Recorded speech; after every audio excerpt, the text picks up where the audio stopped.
তাহলে আল্লাহর নবী নিজে বলতেছেন কবর জিয়ারত করো। আল্লাহর নবী বলেন কবর জিয়ারত। দ্বিতীয় হাদিসের দিকে লক্ষ্য করুন, যে হাদিসটি ইবনে মাজাহর মধ্যে ইমাম ইবনে মাজাহ হযরত আব্দুল্লাহ ইবনে মাসউদ রাদিয়াল্লাহু তাআলা আনহুর বর্ণনাকৃত আপনার বিশুদ্ধ সনদের হাদিস। ইবনে মাজাহতে সিহাহ সিত্তার মধ্যে একখানি অন্যতম গ্রন্থ, তার মধ্যে আনয়ন করেছেন আব্দুল্লাহ ইবনে মাসউদ রাদিয়াল্লাহু তাআলা আনহু হতে বর্ণিত। তিনিও বলেন যে আমার নবী বলেন নাহাইতুকুম আন জিয়ারাতিল কবরে ফাযুরুহা, তোমাদেরকে কবর জিয়ারত করতে বারণ করেছিলাম, তোমরা কবর জিয়ারত করো। সুবহানাল্লাহ সুবহানাল্লাহ। বেশক। তাহলে প্রথম হাদিস হলো, একটু বোঝার চেষ্টা করুন, ওয়াহাবিরা কবর জিয়ারত করে না, আহলে হাদিস কবর জিয়ারত করে না, গায়র মুকাল্লিদ কবর জিয়ারত করে না, দেওবন্দি কবর জিয়ারত করে না, তাবলিগি জামাত কবর জিয়ারত করে না, জামাত ইসলামী কবর জিয়ারত করে না। তারা কবর জিয়ারতের বিরোধিতা করে, তারা বেদাতের শিরকের ফতোয়াবাজি করে মুসলমান।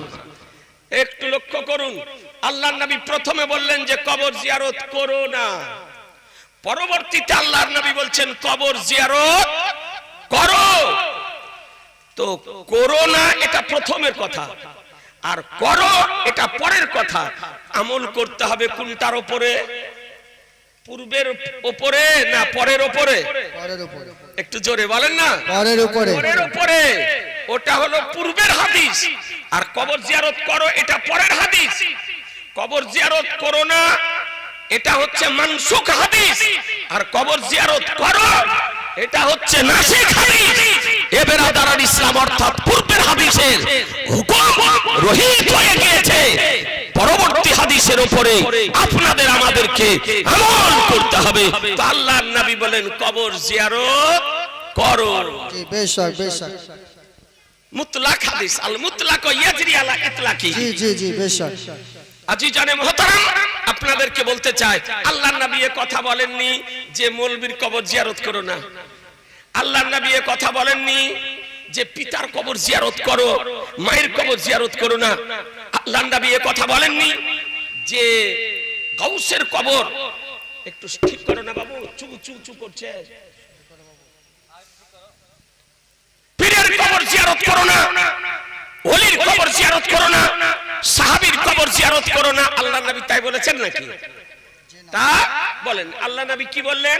ফাজুরুহা, তোমরা কবর জিয়ারত করো, অর্থাৎ মুসলমানের কবর জিয়ারত করো। মুসলমান যে হবে তারই কবর জিয়ারত করো। তাহলে হাদিস থেকে কি বোঝা গেল?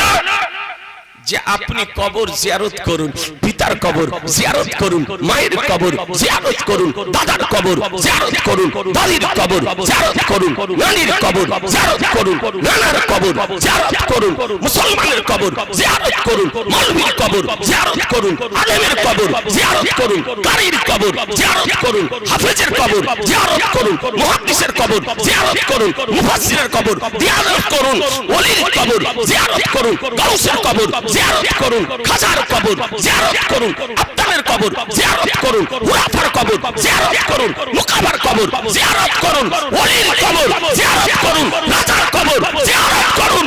এক কথায় মুসলমান যদি হয় তো তার কবর জিয়ারত করুন। নারে তাকবীর, নারে তাকবীর, নারে রিসালাত, মুনাজরা হলে সুন্নাত, নারে তাকবীর। আজিজানে মুহতারাম, বিশুদ্ধ সনদের একাধিক হাদিস হতে দিবালোকের ন্যায় প্রমাণিত কবর জিয়ারত করা যায়। বেশক বেশক। বাহ সুবহানাল্লাহ। গগনের নিচে জমিনের উপরে এমন কোন ওয়াহাবি ঘরে কোন মা সন্তানের জন্ম দেয়নি যে এই পৃথিবীতে কোরআন হাদিস ইজমা কিয়াসের আলোকে আল্লাহর ওলিদের কবর জিয়ারত করা নাজায়েজ, হারাম তো দূরের কথা, নাজায়েজ প্রমাণ করতে পারে। অতীতেও সম্ভব হয়নি, বর্তমানেও সম্ভব নয়, ভবিষ্যতেও সম্ভব নয়। কবর জিয়ারত করা নাজায়েজও নয়, বেদাতও নয়, শিরকও নয়, হারামও নয়, বরং কবর জিয়ারত করা নবী সাহাবীদের সুন্নাত সুন্নাত সুন্নাত। নারে তাকবীর, নারে রিসালাত, মাসলাকে আলা হযরত। সুতরাং কোন মোল্লার কথা শুনবো না, হাদিসের কথা। হাদিসের কথা জোরে বলেন না, হাদিসের কথা মোল্লার কথা না হাদিসের কথা? হাদিসের কথা হাদিসের কথা। কোরআন হাদিস যেখানে,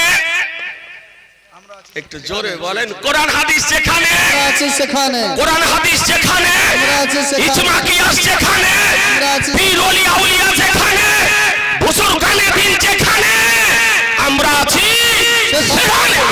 জি, বেশক বেশক। কোরআন বলে মা তাকুম রাসূলু ফাখুজুহু ওয়া নাকুম ফান্তাহু, রাসূল যা প্রদান করেন তা গ্রহণ করে নাও, তিনি যা বারণ করেন তা থেকে বিরত থাকো। বেশক, বাহ সুবহানাল্লাহ।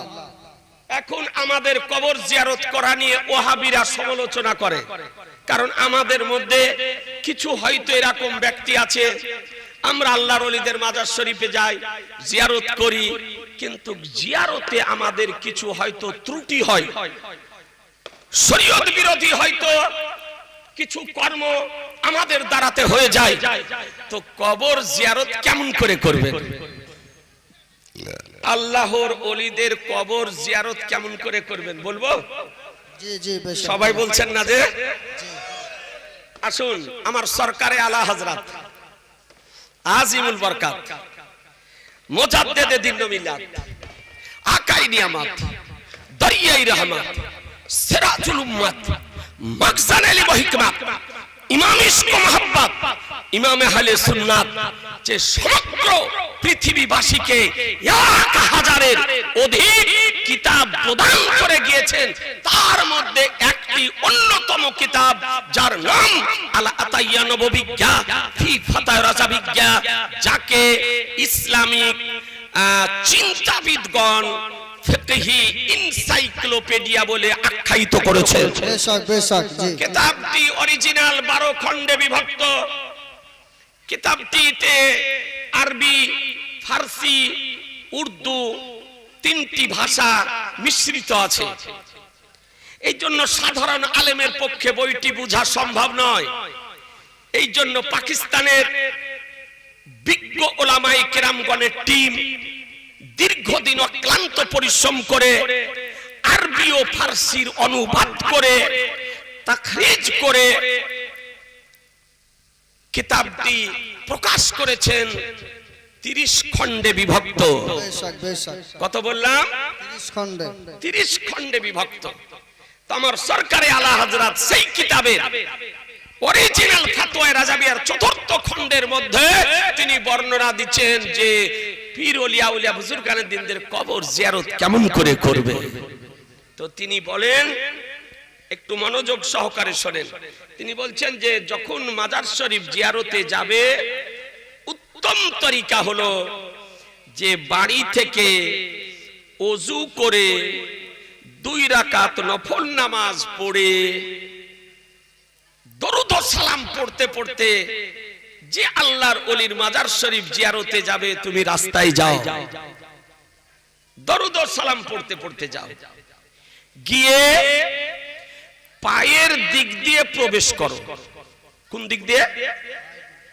পায়ের দিক দিয়ে। এখন যদি পায়ের দিক দিয়ে প্রবেশ করার রাস্তা না থাকে ওটা আলাদা কথা, জি জি জি। কিন্তু যদি রাস্তা থাকে, প্রবেশদ্বার যদি থাকে, তো পায়ের দিক দিয়ে প্রবেশ করো। প্রবেশ করে কাবা শরীফের দিকে পিঠ করো আর মাজার শরীফের দিকে মুখ করো। জায়গা যদি থাকে তো 4 হাত দূরে দাঁড়াও। কয় হাত? 4 হাত দূরে দাঁড়াও আদব সহকারে। গিয়ে তুমি ফাতিহা শরীফ পড়ো, যা জানো, সূরা ফালাক, সূরা নাস, সূরা ইখলাস, সূরা কাফিরুন, সূরা ফাতিহা, সূরা বাকারা, সূরা মুলক, সূরা ইয়াসিন, সূরা রহমান, দরুদ ও সালাম তুমি যতটুকু জানো পড়ো। অন্য সূরা যদি না জানো তো কমপক্ষে ফাতিহা পড়ো, দরুদ ও সালাম পড়ো, পড়ে আল্লাহর দরবারে দোয়া করো, সাহেবে মাজারের ওসিলা দিয়ে, এবং এই ফাতিহার সওয়াব সাহেবে মাজারের রূহের নিকটে পেশ করো।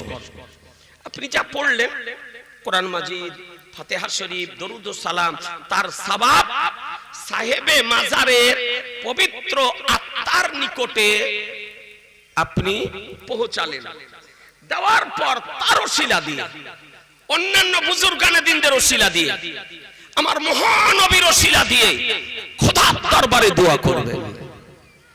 কারণ বুজুর্গানে দিনদের মাজার শরীফের পার্শ্বে দোয়া কবুল হয়। বেশক বেশক বুজুর্গানে দিনদের মাজার শরীফের পার্শ্বে দোয়া কবুল হয়।